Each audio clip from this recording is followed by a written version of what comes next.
Greetings to this grand get-together of Grievous gestalts to be gradually graded by the great reviewer that is me.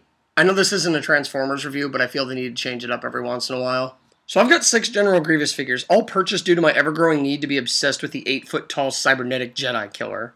Starting in order of when I got these guys, we have Tartakovsky's Clone Wars General Grievous. Okay, admittedly, this figure is not that great. With a whopping 4 points of articulation, this figure is little more than a statue. That said, this is what started my mad craze for General Grievous in the first place. Hailing from the original Clone Wars series, this guy was a total-arm badass who could reach into your soul with his grappling feet and crush it. He gave me hope for the Star Wars trilogy after it had been crashed against the rocky shores of Hayden Christensen's terrible Anakin years before. But sadly, I quickly discovered Grievous would be a letdown too, as his movie appearances featured little more than wringing his hands, running from the good guys, and not killing anyone in that entire movie. Seriously though, if you take nothing from this video, watch the original Clone Wars series. It was made by the guy who made Dexter's Lab and Samurai Jack. It's superior to that crappy 3D show Lucas is churning out, and honestly, it has better writing than the new trilogy, which isn't saying much. Here we have the second Grievous I purchased, the first of my movie Grievouses. I added the cape from a Darth Vader figure to this guy because I needed to make it suck less.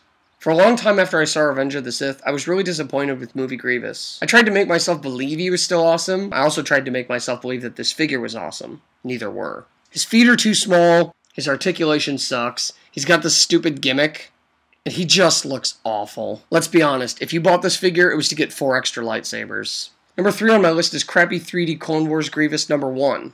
Oh yeah, I did it. I bought a crappy 3D Grievous. But in my defense, I thought it would be way cool. It wasn't. In fact, it was worse than the last one. Aside from its inability to stand on its mangled feet, and its horrible, generic eyes, this thing just feels weak. Its plastic is all rubbery, it just sort of kind of flops around weakly.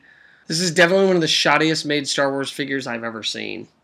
Its arms don't stay on for crap. That's due to it having interchangeable split arms, but don't get too excited. It's a lie.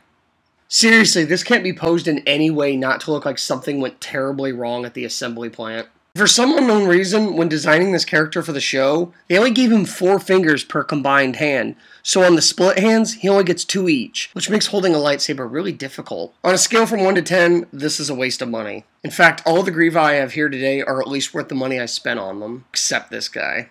This is the only one I can't suggest for any reason. The 4th Grievous I bought was the second movie Grievous I own. Again, I gave this one a Vader cape too, but that's because it came with a rubber cape of its own. Rubber capes are fail. Alright, so this is not a bad figure, it looks good. It's got Grievous's mug, colors and sculpt are dead on. Note that it only came with 1 lightsaber, this blue one I gave him after the fact. The articulation suffers a little, mainly with the ankles and elbows.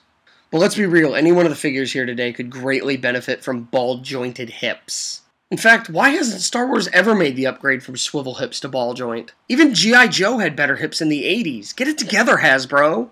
Decent figure. My 5th figure is crappy 3D Clone Wars Grievous number 2. Alright. Aside from what I like to call the shame, this figure is actually quite good. It's more than quite good, actually. It's quite awesome.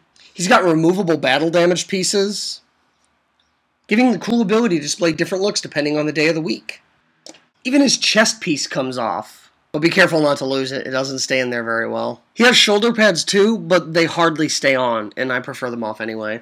This battle damage stuff on him is awesome, and that face with the scar looks way cooler than the one without it. Now, while this guy is totally awesome, he still has that flimsy plastic from the other 3D crappy Grievous. He kinda wilts.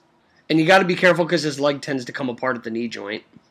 This figure actually surprises me by having ball-jointed hips, but not really. They end up being swivel hips with a little bit of added motion. Not enough to qualify this figure with any really awesome poses.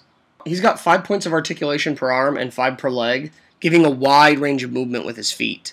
And with the ball-jointed head and waist, it gives him a total of 22 points of articulation, which is pretty awesome. That would blow me away, but if not for what was coming up next, I would boast this figure is the best one I have.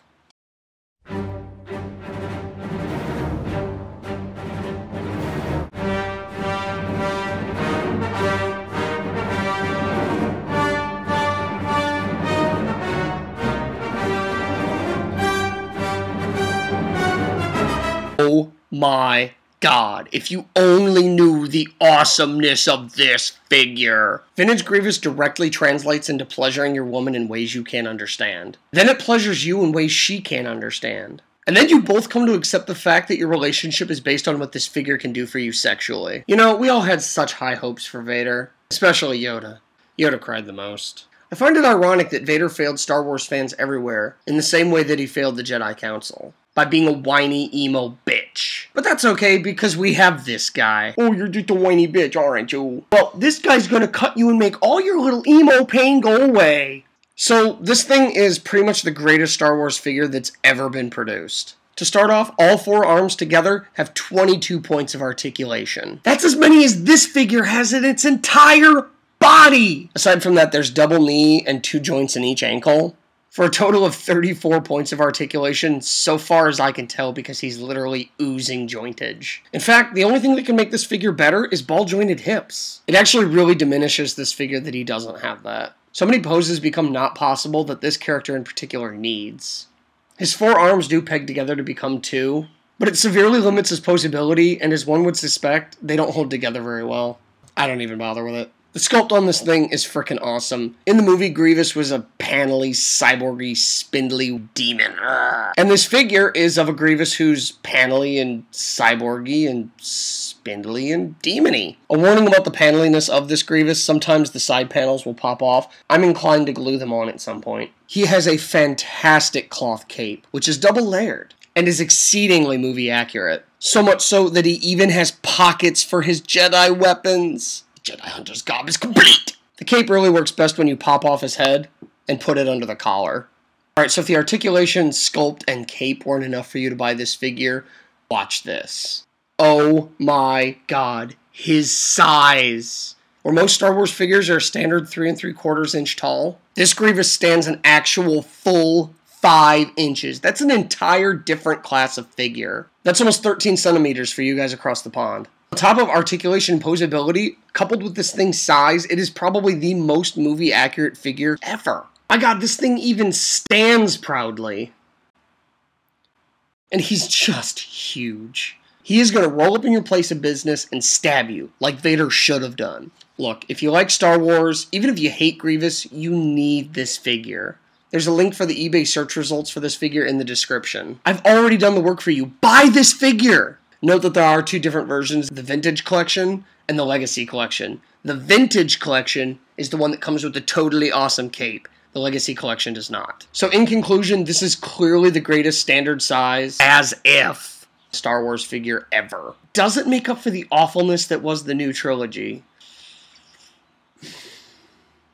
Yes. 42 out of 10.